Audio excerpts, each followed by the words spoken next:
স্বামীকে মুগ্ধকারিনী। রাসূলুল্লাহ সাল্লাল্লাহু আলাইহি ওয়াসাল্লামকে জিজ্ঞেস করা হলো আইয়ুন নিসাই খায়র, সর্বোত্তম নারীকে? তিনি বললেন আল্লাতী তাসুরুহু ইযা নাযারা, যদি স্বামী যদি তার দিকে তাকায় তাহলে তাকে তার প্রতি সন্তুষ্ট হয়, এবং ওয়াতুতিউহু ইযা আমারা, তিনি তাকে আনুগত্য করেন যখন তিনি তাকে কোনো নির্দেশ দেন। ওয়ালা তুখালিফুহু ফি নাফসিহা ওয়া মালিহা বিমা ইয়াকরাহু, তিনি তার স্বামীর অপছন্দনীয় কোনো কাজই করেন না। যেমন কয়েকটা ইস্যু আমি আপনাদেরকে বলি। যেমন আপনাদের স্বামীদের ব্যাপারে আপনার সুন্দর জামা কাপড় পরে থাকবেন। সব সুন্দর জামা কাপড় এখন বান্ধবীর বাড়িতে যাওয়ার জন্যে, অথবা বোনের বাড়িতে যাওয়ার জন্যে, অথবা বিবাহর আসরে যাওয়ার জন্য সব জমা করে রাখবেন না।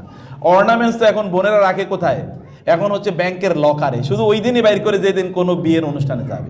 তো আপনার এই অলংকার তো আপনার স্বামীর জন্য, কারে দেখাবেন এই অলংকার? অনেকে বলেন যে আমার স্বামী এগুলো পছন্দ করে না। তা ঠিক আছে, কিছু কিছু পুরুষের তো রুচি ওই লেভেলের নাই, তাও ঠিক আছে। কিন্তু তারপরেও আপনার নিজকে আপনি ইয়ে করুন, আপনি পারফিউম ব্যবহার করুন, বেশি বেশি আতর ব্যবহার করুন, ঘরটাকে আতরময় সুগন্ধিময় করে রাখুন, সুন্দর সুন্দর জামা কাপড় পরে বাসায় থাকুন। এটা করা দরকার, কারণ এটা আপনার জন্য কি সওয়াবের কাজ, আর ওটা হলো হারাম। আরেকজনকে আপনার সৌন্দর্য প্রদর্শন করা হলো হারাম। ওয়ালা ইউবদিনা যিনাতাহুন্না ইল্লা লিবুউলাতিহিন্না, তারা তাদের সৌন্দর্য কেবল স্বামীর জন্য প্রকাশ করবে, অন্য কারো কাছে না। অতএব তাদের কাছে, তাদের সামনে আপনার সৌন্দর্যগুলো প্রকাশ করে, এটা আপনার জন্য ইবাদত। মানে ওমর ইবনে খাত্তাব রাদিয়াল্লাহু তাআলা তিনি বলেছেন যে শাররুন নিসাই সিত্তুন, মহিলাদের মধ্যে 6টা গুণ খুবই খারাপ।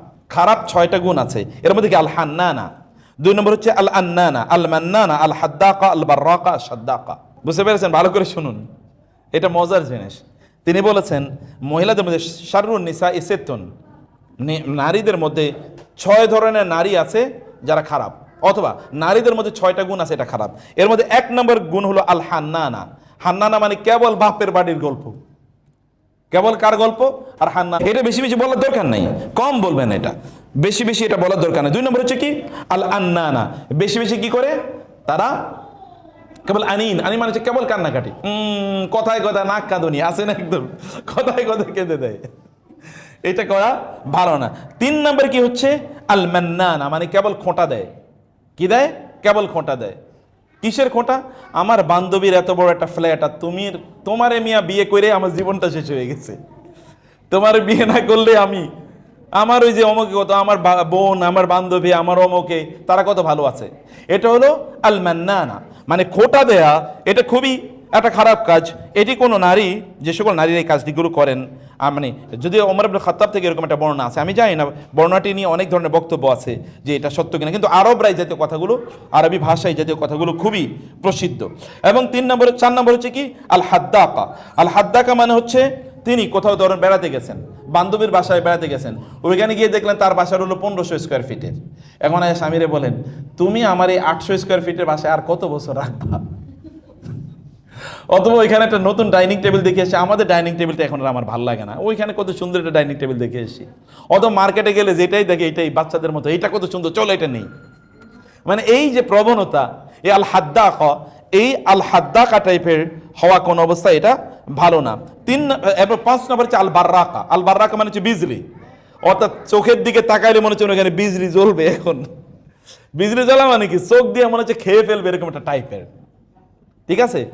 চোখ এরকম না, চোখকে শান্ত। স্বামী এবং স্ত্রী উভয়ের জন্য প্রয়োজন একই বক্তব্য, যে এমন যেন না হয় আপনাদের চোখটা সুন্দর হবে, বরং চোখে কোহল লাগানো, এবং নারীরা তাদের হাতে কি মেহেদি, যেটাকে আমরা বলছি, এটা লাগিয়ে রাখে, এটা উত্তম। রাসূল সাল্লাল্লাহু আলাইহি ওয়াসাল্লাম এরকম জিজ্ঞেসও করেছেন যে এটা দেখো না, এটা নাই কেন, তোমার হাতে এটা নাই কেন? এটা সৌন্দর্যের অংশ। আমরা তো কেবল ঈদের দিন এটা লাগাই, তাই না? কিন্তু এটা সদা সর্বদা নারীরা এটা করে রাখবেন, সৌন্দর্য করে রাখবেন, এটা আপনাদের উচিত। এবং এটা একটা ইবাদতের পার্ট, বিকজ আপনার making your husband happy is a part of your ইবাদত। এটা 4টা কাজের মধ্যে একটা মৌলিক কাজ। এবং পুরুষদের চরিত্র যদি ঠিক রাখতে হয় তাহলে আপনারাই পারবেন, আদারওয়াইজ পুরুষদের চরিত্র নষ্ট করে দেওয়ার জন্য বহু ধরনের জিনিস বিভিন্ন জায়গায়, এগুলো বহু ধরনের জিনিস আছে। এবং লাস্ট হলো আসাদ্দাকা।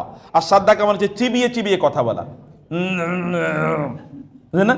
চিবিয়ে চিবিয়ে কথা বলবেন না, কথা বলা no, very simple, very simple. আপনি দেখবেন যারা একটু চিবিয়ে চিবিয়ে কথা বলে, এই লোকগুলো দুষ্ট হয়। চিবিয়ে চিবিয়ে যারা কথা বলে, এটা পুরুষ টাইপের আমি তো মহিলাদের এত বেশি শুনি নাই, শোনার সুযোগ হয় নাই, কিন্তু পুরুষদেরকে যাদেরকে দেখি একটু চিবিয়ে চিবিয়ে কথা বলে, এগুলো দুষ্ট টাইপের হয়। এবং এই কারণে দেখবেন যারা একটু বেশি কথা বলে, একদল মানুষ আছে কথা বেশি বলে, আসলে মনে কিছু নাই, যা আছে সব বলে ফেলে।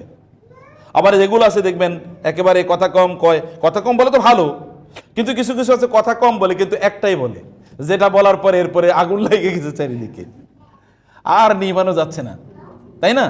কথা কম বলা ভালো, কিন্তু কম মানে হচ্ছে এরকম না যে সর্বশেষ তিনি যেটা বলেছেন এটা বলার পর আর কিছু লাগে না।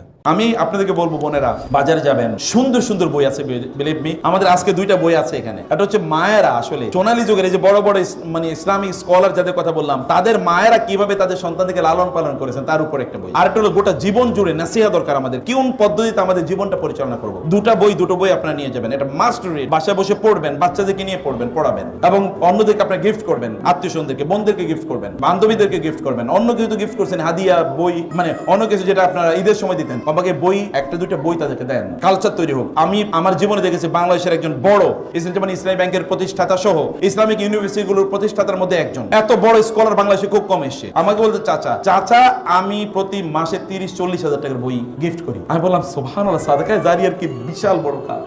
বান্ধবীদেরকে বই গিফট করেন, তাদেরকে বলেন কিভাবে তারা ভালো মানুষ হবে, আর তারা ভালো মানুষ কিভাবে বানাবে, এটা তাদের মধ্যে তৈরি করা, ওদের মধ্যে সেলফ এস্টিম তৈরি করা, বাচ্চাদের মধ্যে সেলফ এস্টিম।